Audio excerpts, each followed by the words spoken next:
কালো গেঞ্জি গায়ে পুলিশের সামনে বুক টান করে দাঁড়ায় আবু সাইদ।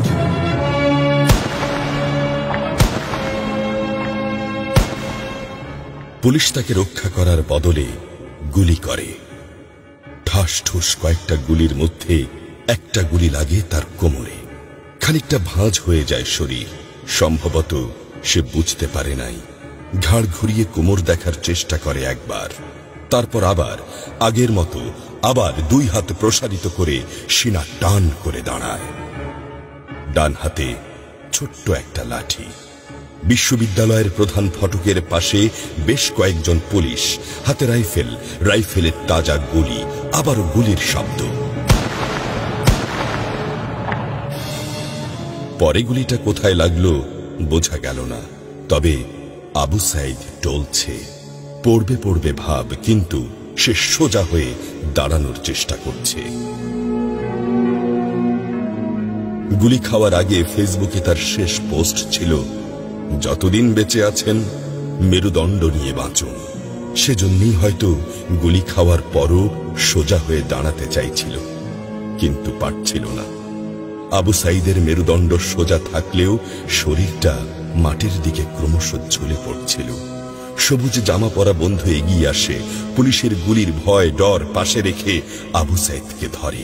আরো দু একজন আসে, আবু সাইদকে হাসপাতালে নিতে হবে।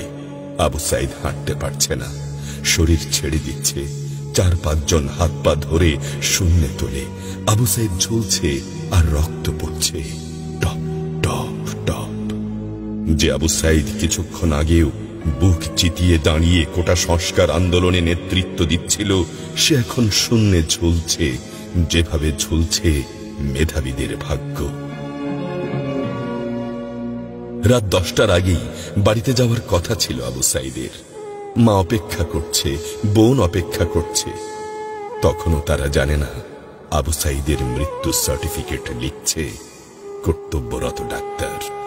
নাম আবু সাইদ, পিতা মকবুল, ঠিকানা বাবনপুর, পীরগঞ্জ, রংপুর। বয়স 25। মৃত্যু কারণ আগমনের সময় মৃত্যু। তারিখ 16/7/24, রাত 8টা 5 minute. Serial number 240434, Rangpur medical college হাসপাতাল। পরিবারের একমাত্র শিক্ষিত ছেলেটা খুন হয়ে গেছে। মা যখন জানল দুনিয়া কি আর ঠিক আছে তার কাছে, বিলাপ করে বলে, আমার ছেলেরে চাকরি না দিবি না দে, গুলি করলো কেন? বোন সুমি আর্তনাদ করে বলে, 3টা গুলি কেন আমারে করলো না? আবু সাইদ ফেসবুকে আরো লিখেছিল, যদি আজ শহীদ হই তবে আমার নিথর দেহটা রাজপথে ফেলে রাখবেন।